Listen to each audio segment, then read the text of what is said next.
Why is it that every single time I do Abyss these days, I'm wearing my pajamas still because I haven't done anything all freaking day? What's going on, guys, and welcome back to floor 104. If we thought the pain was going to end at 102, it didn't, at least not for me. 104 was just as big of a pain in the butt, and I've heard 105 is a big smile as well, so we'll see when we get to it. But for now, 104 ended up being kind of a huge gear check for me as well as a character check. So I did end up having to build a new character for this, and I'm going to explain why I went with the team comp that I did here, just like I always do, but also what some other options are that people use that had success as well too. Let's take a look. So to kick it off on our team, we do have Krau. Two different artifacts that people had told me I could use for this, or that they had tried, just from people that had finished it themselves, were Aureus and Adamant Shield. I ended up going with Aureus. I thought Aureus ended up being a lot better, considering my Krau had enough like semi-tank to be able to just like absorb a lot more, and just having the extra 10% defense across the board for everybody for the inevitable long-term like damage of the whole thing was really nice. You'll notice that my Krau is not wearing what he normally wears if you've watched any other videos where you've seen my Krau before, and I'm going to start talking through the reasons why. So Krau, you'll notice I did lower the speed just a little bit. He also lowered a little bit of his health, mostly so that, and this is really important, for my particular strategy, you wanted to make sure that you were critting with every character on your team. Since everybody's going to be a water unit for this particular fight, 85% is fine to give you a 100% chance to crit the final boss, whether or not that's the shaman, which doesn't really matter as much, but more importantly, the red dragon at the very end.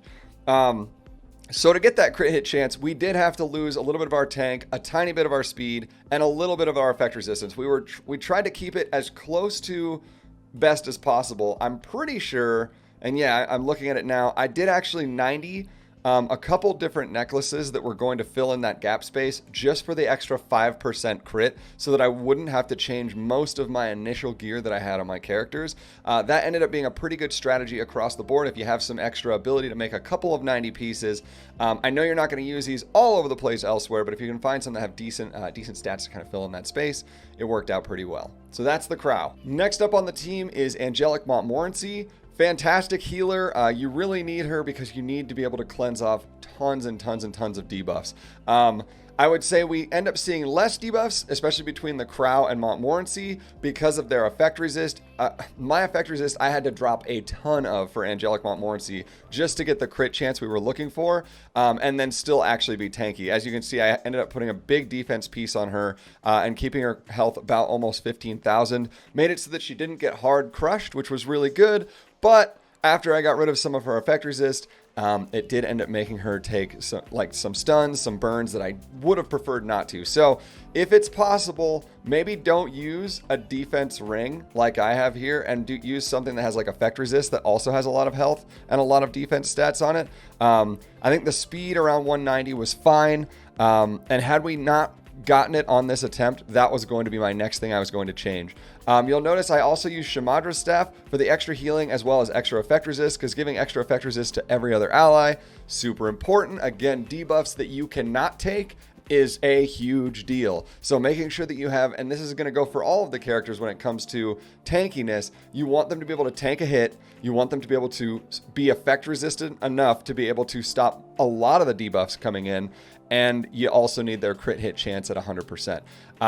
That obviously makes it very difficult when gearing this stuff out. So if you can get as close as you can to an Angelic Montmorancy that has even a little bit more effect resistance, I think you'll have even more success on this fight. So next we're going to be looking at damage dealers, and I'll tell you like the big replacements if you're going to do this, because a lot of these units are going to be blue units, and so it almost has that feeling of a Wyvern 13. So this is the new unit that I built. I even put a couple of molas in because it was important to have Event Horizon able to be up as much as possible, and so I did make that have a 1-turn cooldown. Everything else for the extra like combat readiness, push and pull, I just left and just hoped for the best that we could do it. I will say the extra defense I'm sure came in handy here when you're stacking that up as well with Aureus. Again, another reason for why Aureus would have been, my opinion, the better choice for this one was just all the extra defense we were able to stack up on all these characters. So why Romann? Because you'll probably see a lot of different videos that have Dizzy, and Dizzy I tried for hours. Hours and hours and hours on Dizzy. And the reason that it was so frustrating is because you almost have to luck sack with Dizzy super hard. Because when you get to the part where you have the shaman and the dragon, or even before the shaman, when it comes to laying down your 3 debuffs on Dizzy, you are going a water unit into a fire unit. So as long as you have even a remote amount of effectiveness, you're going to land all 3 of them a lot. And the problem with that is once you land 3 debuffs, the boss actually cleanses it off, or cleanses 2 of those 3 debuffs, and also gives a speed buff to everybody else on the team. That happens enough that it was just like, I don't really want that as much as I want the ability to have combat readiness movement like I liked with Dizzy. And I also want the ability to be able to, if I can or have to, dispel some debuffs. So I was using Isla's Violin when I was using Dizzy. For Romann, what we ended up doing is we picked up his exclusive equipment, which makes a 75% chance to dispel 1 buff from the enemy when using Gravity Arrow. So if I didn't strip it off with the S3, I had the S1 to also get rid of buffs on the enemy, which made things significantly better, because the minute those mobs are faster, the minute it screws up all of your rotation and everything you're doing, because now it doesn't really matter if you try to speed tune things well, because they're constantly going to be getting speed buff and you don't know when they're going to strip, when they're not going to strip, and it makes it very RNG and very frustrating.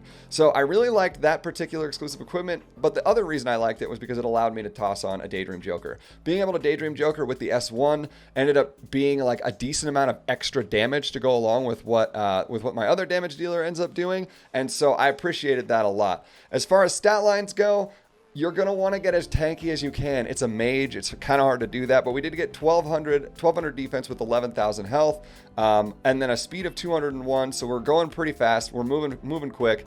Our crit hit damage is obviously low because you're going to need probably a crit hit chance neck for this. But my crit hit chance was 93%, meaning that we were going to 100% on that. So that's a positive. And we do have enough effectiveness here to land the other things. One of the other big reasons that I like this is there's only ever really usually one buff on any given thing at any given time. So when you strip off any buffs with the event horizon on Romann, it also has a chance to put 2 poisons for 2 turns on them.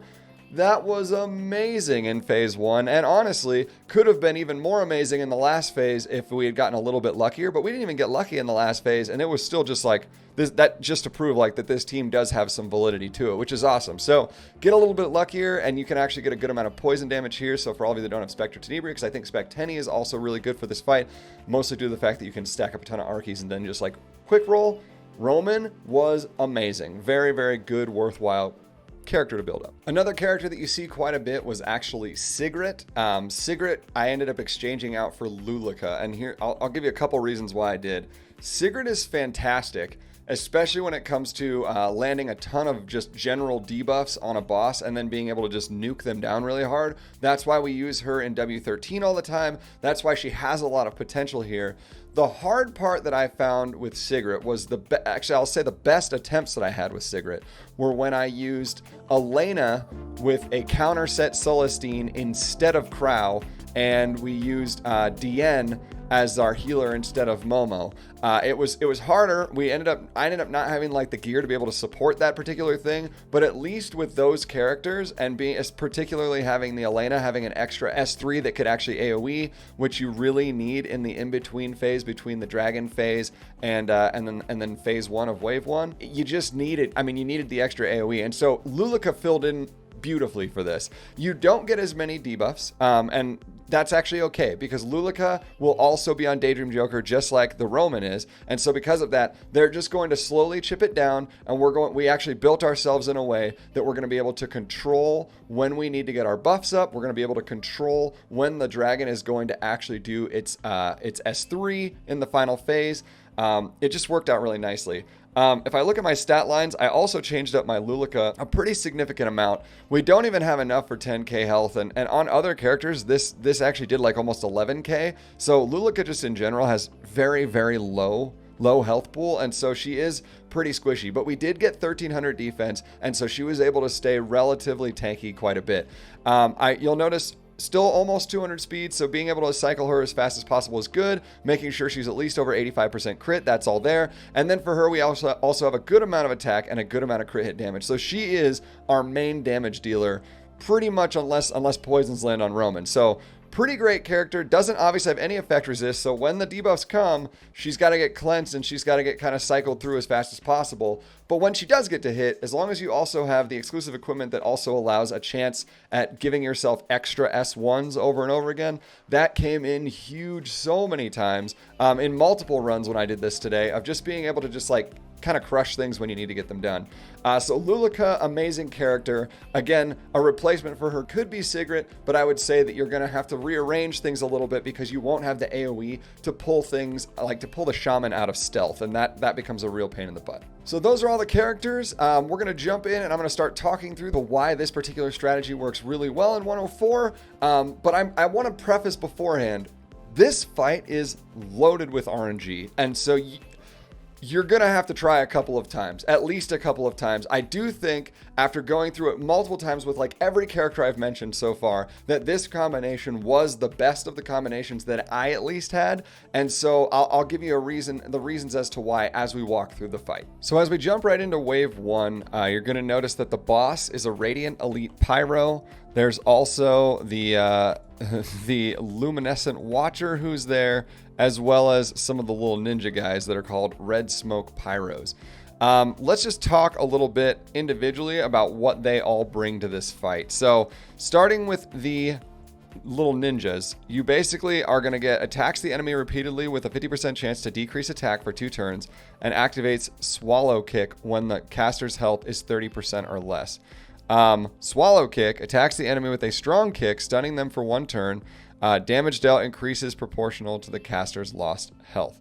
So these guys have the ability to stun, which is why you want as much cleanse as you can, as well as much effect resist as possible, so that the people that need to heal, aka Momo, aren't actually getting stunned. So that's kind of a big deal when you're dealing with the Red Smoke Pyros. You will eventually start killing them, but not until you've actually killed the Luminescent Watcher first. So Luminescent Watcher, its passive, activates an energy field at the start of the battle, increasing defense of all allies for 3 turns when attacked by an attack that targets all enemies, dispels 1 debuff from all allies. So that basically is saying you don't want to AoE, because if you AoE, all of your debuffs that you apply to any of these guys actually will disappear.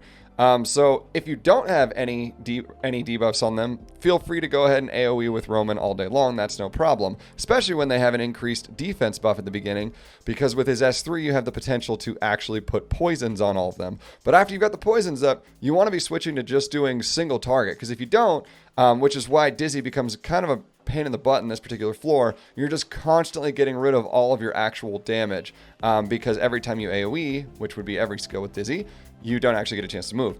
The other ability for him is shoots an energy bullet at the enemy with a 50% chance to inflict Vampiric Touch for 2 turns. Vampiric Touch recovers 10% of the attacker's health when attacking the target. So basically, you just wouldn't want to be attacking the Luminescent Watcher if you had that up, but I'll be honest, considering you're mostly going to be working on this character first and probably doing a lot of the combat readiness pushback with Romann the whole time, you're usually okay to just cleanse that off with Momo, pretty much no problem. If you're lucky, it actually will just get resisted and then you're kind of set. Finally, the boss here, the Radiant Elite Pyro, is a pain in the butt. And honestly, this is the second floor in a row where they've done this, where when it's in one phase, or in this case, one wave, you want one thing. And when you get to the next phase, you actually want totally different things to be able to beat those things. And so they're making you come up with these compositions that sort of fit both roles when you go in, which is very, very difficult. So the passive is a protective aura, grants stackable increased attack and defense to the caster after suffering a critical hit.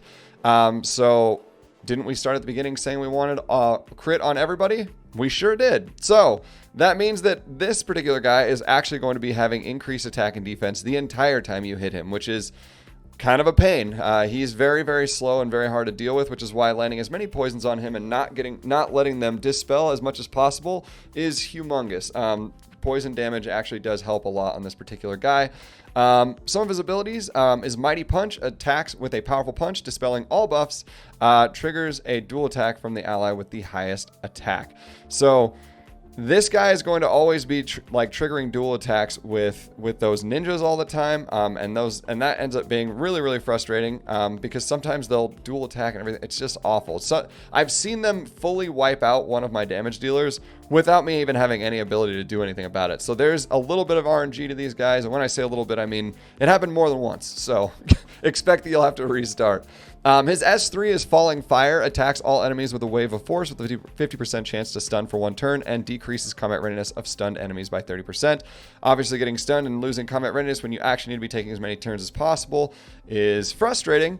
And then the one thing that really becomes difficult when you're fighting him in particular is greatly decreases damage suffered when attacked. So every time you attack him, he has decreased attack, but it also says this effect decreases proportional to the number of times the caster is attacked. So to some degree, you want to actually be able to CR manipulate him so that you're getting as many attacks in as you can, up to a total of 5 times, and then anything after 5, you should be doing the same damage that you did at 5 attacks. So you're going to get maximum damage once he's actually been hit 5 times before he goes again.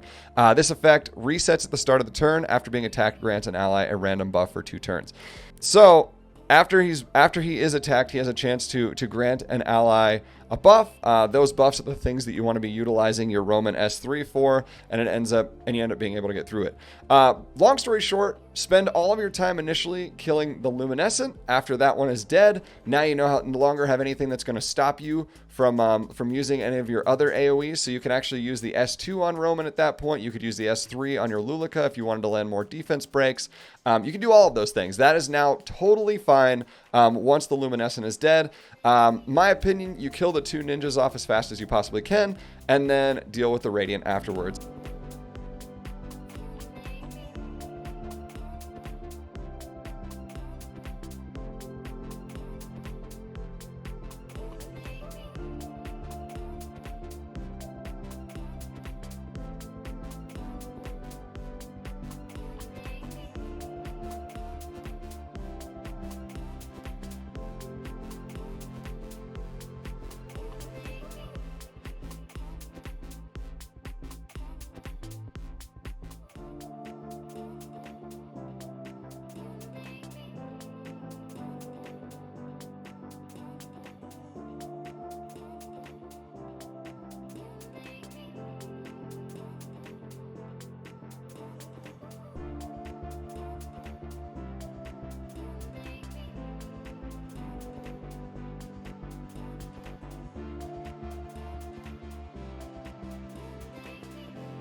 So after you spend about 10 to 15 minutes on that last phase, we jump into the next one, which has the Muhr High Priest and her little Dragonas. A couple different things to note is that the Dragonas actually put flame debuffs on all of your characters whenever they get a chance to attack. So obviously them attacking into high effect resist characters is by far the best thing that can happen. I've had it every once in a while where it does hit one of your damage dealers, and that stinks. You kind of just lose. There's not really a lot of option there. You just kind of have to lose the character and restart. And considering how long the first phase is, I feel for you. I'm sure you can feel for me too. I was in the same boat. But assuming that doesn't happen and it hits the right people, you're fine. And that's just going to be inevitable damage that you're going to be cleansing off with Momo and absorbing through just like Krau and the Arius. Other things you can use for defensive buffs for yourself to be able to just take some damage a little bit is obviously the S2 of Krau mixed with the Arius is really, really nice. And when that one's about to fall off, if you have the chance and you don't have a chance to actually hit the boss with Luluca, then it actually becomes really beneficial to actually toss up that S2 as well. Luluca came in handy here, more so than Sigrid, specifically for this phase, and the reason why is because of the Priestess. What she's going to do is she's going to every once in a while use an ability called Fire Blessing, which puts a flame curse on one of these Dragonas, which means that if you kill it, it will do a ton of damage to your team. So obviously you don't want to kill that particular Dragona.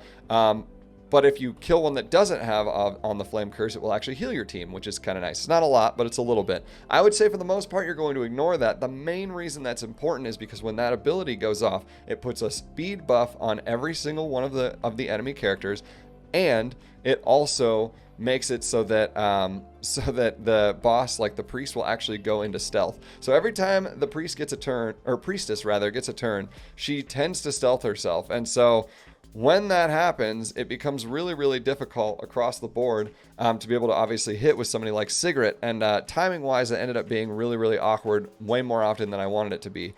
So Romann And then, of course, Luluca's S3 come in pretty handy here because you can actually kind of push this phase a little faster. And I say the faster you push this phase, the better to be able to keep as many Archies as possible because the Priestess's S3 actually removes 20 souls from you. So the faster you get rid of that, the faster she just can't actually get a chance to actually use it, which is great.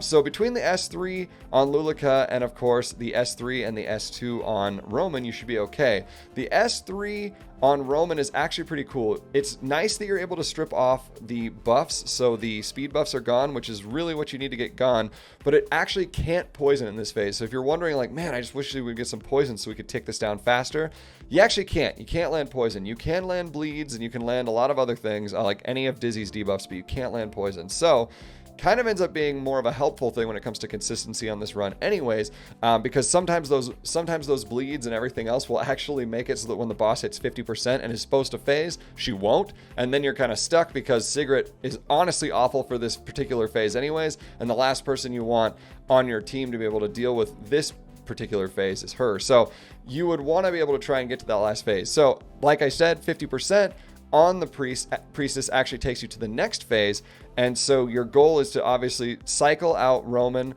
and Luluca as much as possible to be able to get as much damage down to be able to move that priest into the next phase.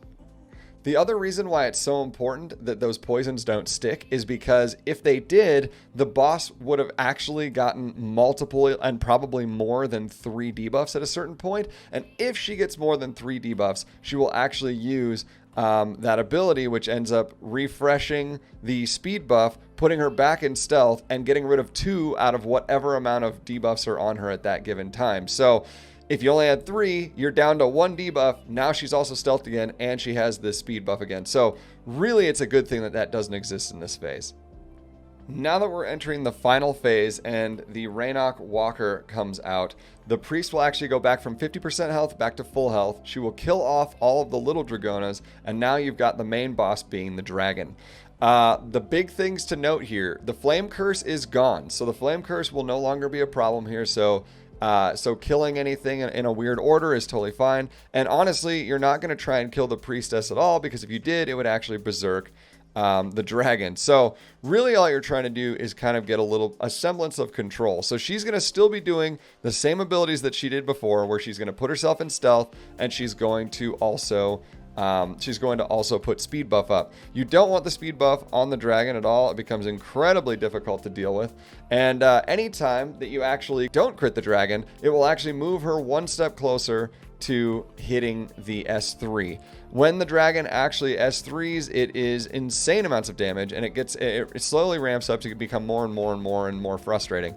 The best ways to deal with this particular phase are to be cycling between the right times right before you know that the dragon is going to actually do an S3, making sure that you have enough buffs up. I'd say sometimes you can use Archie. Remember that you do have Archies to actually give yourself buffs if you need them, as well as being able to burn Momo's S3 to give everybody immunity, which is also a buff, but also a lot of heals. Like, you need a ton of healing here in this ending phase, and so being able to burn for those is actually really, really nice. Otherwise, thankfully, this phase becomes a lot easier for us because we aren't actually not crit capped. So every single one of our characters has crit. So for the most part, we can kind of ignore what the priestess is doing. We just want to make sure that when the priestess puts up speed buff, that's when we're using the Romann's S3. As long as you do that to make sure that the speed buffs actually get stripped off, number 1, but number 2 are turning into poisons, you'll be in a pretty good spot. The more poisons, the faster this phase goes. Obviously, the miss chances and all the other things that are going to come up, because there's lots and lots of debuffs that show up here, you want to get those off ASAP, because if you don't, obviously you have a chance then to miss, and if you miss, that makes the dragon's S3 come up that much faster. So you really want to do what you can to control that as best as possible, and maximizing your crit on the whole team is definitely the way to do that. As you can see, as we get towards the end of the fight, for me, there is still just so much incoming damage that comes in, and so much chance for certain like debuffs and everything to land, that I do end up losing Romann, which I honestly thought was going to be the end of me, but realized that because the dragon's S3 was down and all of my characters didn't have mischance up and we were going to be able to get that last final heal, I ended up using a Krau S3 just to get a little bit of extra damage in, but more than that, actually to get myself the shield so that I could survive the next hit from the Ranok Walker, and that happened to be just enough to be able to give me another shot with the Luluca. So I'd say all in all, if we had gotten more poisons, it would have been significantly more consistent, but not getting the poisons, we still were able to tank up what we needed to because we have lots of tank between the Luluca, the Aureus, and the Krau, being able to switch back and forth between defense buffs, having obviously a pretty large healer in our Momo, having the Aureus up there to sort of stunt a lot of that incoming damage, and then of course just having double Daydream Jokers with defense breaks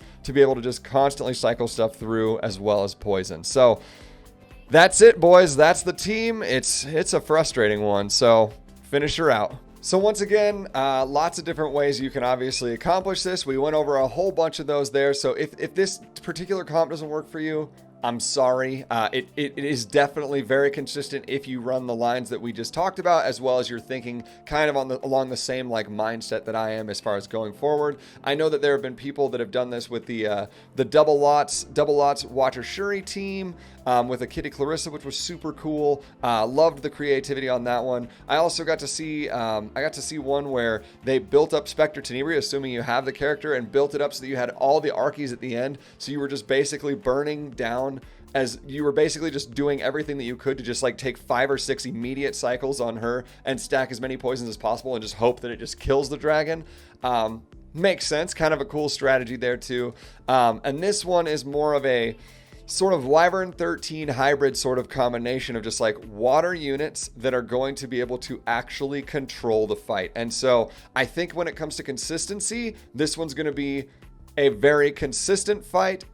Still inconsistent due to the RNG pieces that exist within the fight, but more consistent than others. So there it is, boys. 104 done, 105 on the way. If you guys love this content, please make sure you guys like, comment, subscribe. Love to hear all the good feedback from you guys. I can't even tell you, like, the amount of feedback that we've gotten that has been just so positive. We're super grateful for all of you in so many ways. We will see you in the next video. Have a wonderful rest of your day.